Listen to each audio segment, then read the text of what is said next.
Hello नमस्ते दोस्तों, आप सबका स्वागत है आपकी अपनी कंप्यूटर पाठशाला में।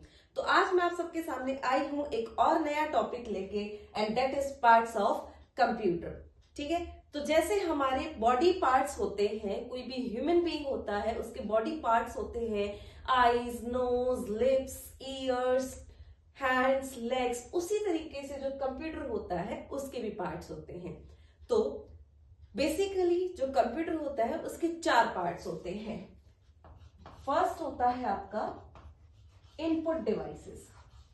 अब इनपुट डिवाइसेस का क्या काम होता है कि जब भी यूजर कंप्यूटर को कोई डेटा देता है तो वो डेटा उसको देता है कंप्यूटर को वो इनपुट डिवाइसेस की हेल्प से।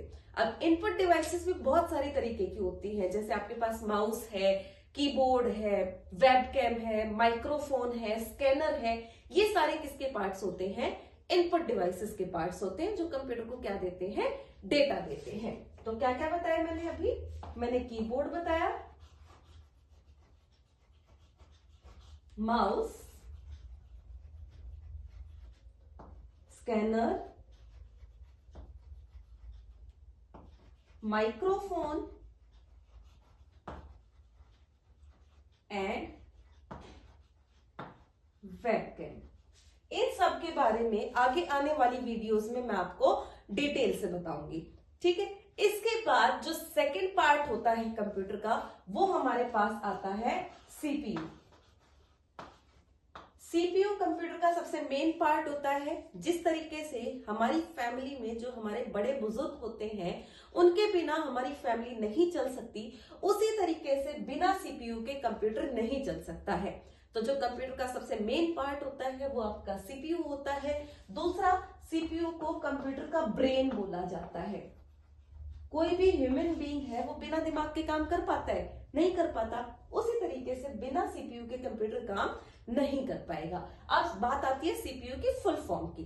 तो सीपीयू की फुल फॉर्म होती है सेंट्रल प्रोसेसिंग यूनिट। ठीक है, इसका काम होता है यूजर से इनपुट लेने के बाद डेटा को समझना, उसको प्रोसेस करना और आगे फॉरवर्ड कर देना। ठीक है, अब वो आगे कहां फॉरवर्ड होगा वो मैं आपको इस वीडियो के खत्म होने से पहले जरूर बताऊंगी, तो मेरे साथ बने रहिए।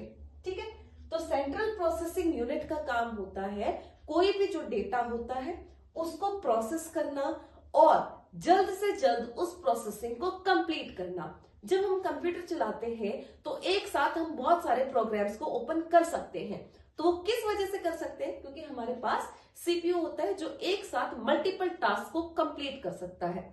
अब सीपीयू में 3 पार्ट्स होते हैं। The first one is ALU, जिसकी फुल फॉर्म होती है अर्थमेटिक लॉजिकल यूनिट। दूसरा होता है सीयू, जिसकी फुल फॉर्म होती है control unit. And the third one is registers. Registers आपकी टेम्परेरी मेमोरी होती है जो कुछ टाइम के लिए डेटा को क्या करती है? अपने अंदर स्टोर करती है।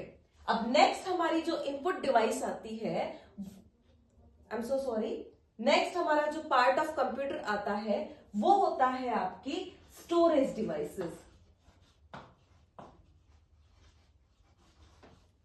स्टोरेज डिवाइस का काम होता है, स्टोरेज डिवाइस को हम मेमोरी डिवाइसेस भी बोलते हैं। स्टोरेज डिवाइस का काम होता है कंप्यूटर के अंदर इनपुट के थ्रू जो भी डाटा दिया गया है उसको स्टोर करके रखना। अब ये स्टोरेज डिवाइस सेकेंडरी भी हो सकती है और प्राइमरी भी हो सकती है। प्राइमरी यानी कि वो स्टोरेज डिवाइस, वो स्टोरेजेस जो कंप्यूटर के अंदर प्रेजेंट होती है, और सेकेंडरी जो कंप्यूटर के अलावा हम बाहर से लेके आते हैं डेटा को स्टोर करने के लिए। प्राइमरी डिवाइसेस के अंदर अगर मैं बात करती हूं तो मेरे पास रैम है, रैंडम एक्सेस मेमोरी, और मेरे पास है रोम, रीड ओनली मेमोरी। ये जो टॉपिक होता है स्टोरेज डिवाइसेस का, ये बहुत ज्यादा इंपॉर्टेंट होता है। तो मैं आगे आने वाली क्लासेस में इस पे एक डिटेल्ड वीडियो बनाऊंगी ताकि आप स्टोरेज डिवाइसेस को बहुत अच्छे से समझ सकें। सेकेंडरी डिवाइसेस में अगर हम बात करते हैं तो हमारे पास पेन ड्राइव आ जाती है, हार्ड डिस्क आ जाती है, जो हमारे डेटा को क्या करती है? स्टोर करती है। ठीक है, पेन ड्राइव है, हार्ड डिस्क है, ये हम बाहर से लेके आते हैं, उसके बाद हम कंप्यूटर में इंसर्ट करते हैं और इंसर्ट करने के बाद हम उसमें डेटा को कुछ टाइम के लिए स्टोर करके रख सकते हैं। उसके बाद हम चाहें तो उसको प्राइमरी मेमोरी में भी शिफ्ट कर सकते हैं। ठीक है, मेमोरीज के बारे में हम अच्छे से आने वाली क्लासेस में पढ़ेंगे। And the last part of computer is output devices. Input हमने दे दिया, डेटा को हमने प्रोसेस कर लिया, डेटा को हमने स्टोर कर लिया। अब टाइम आ गया है उस डेटा को बाहर निकालने का। तो प्रोसेस होने के बाद सीपीयू का काम होता है प्रोसेस्ड डेटा को या जो भी आउटपुट होता है उसको आउटपुट डिवाइसेस के पास सेंड करना। अब जब आउटपुट डिवाइसेस के पास वो डेटा पहुंच जाता है तो वो डेटा दोबारा मिल जाता है यूजर को। अब यूजर उस डेटा को देख पाते हैं आउटपुट डिवाइसेस के थ्रू। अब आउटपुट डिवाइसेस में प्रिंटर्स हो जाते हैं, आपके पास मॉनिटर्स हो जाते हैं। ठीक है, तो ये हमें डेटा को क्या करते हैं, आउटपुट लेने में हेल्प करते हैं। डेटा हमने दिया था, वो कंप्यूटर ने समझा, उसको प्रोसेस किया, प्रोसेस करने के बाद हमें उसको आउटपुट डिवाइसेस की हेल्प से दे दिया। तो आज की क्लास में हमने क्या सीखा कि जो कंप्यूटर होता है उसके 4 पार्ट्स होते हैं, input devices, CPU, storage devices and output devices. आने वाली क्लास में हम डिटेल में स्टडी करेंगे अबाउट इनपुट डिवाइसेस। तो मेरे साथ बने रहिए ऐसी अच्छी इंफॉर्मेशन के लिए। और अगर आपको वीडियो पसंद आई हो तो लाइक, शेयर और सब्सक्राइब जरूर करें। नमस्ते।